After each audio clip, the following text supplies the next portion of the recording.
Video کو شروع کرنے سے پہلے آپ سے ایک گزارش ہے کہ ویڈیو کو لائک کریں، شیئر کریں، اور اگر آپ ہمارے چینل پر نئے ہیں تو سبسکرائب ضرور کریں تاکہ آپ کو ایسی ایمان افروز ویڈیوز ملتی رہیں۔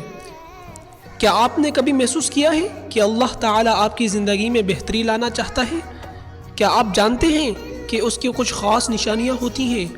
آج کی اس ویڈیو میں ہم بات کریں گے 7 اہم نشانیوں کی جو اس بات کی علامت ہوتی ہے کہ اللہ تعالیٰ آپ پر اپنا کرم فرمانا چاہتا ہے۔ نمبر 1، دل کا نرمی کی طرف مائل ہونا۔ نمبر 2، نیک لوگوں کی صحبت ملنا۔ نمبر 3، گناہوں پر ندامت اور استغفار کی توفیق۔ نمبر 4، دل میں خوف خدا اور آخرت کی فکر پیدا ہونا۔ نمبر 5، قرآن کی طرف رغبت پیدا ہونا۔ نمبر 6، دعا میں رقت اور آنکھوں سے آنسو آنا۔ نمبر 7، رزق میں برکت اور معاملات میں آسانی پیدا ہونا۔ اگر یہ نشانیاں آپ کی زندگی میں آ رہی ہیں تو شکر ادا کریں اور نیکی کی راہ پر مضبوطی سے جم جائیں۔ یہ اللہ کا بلاوا ہے، اس کی مہربانی کا آغاز ہے۔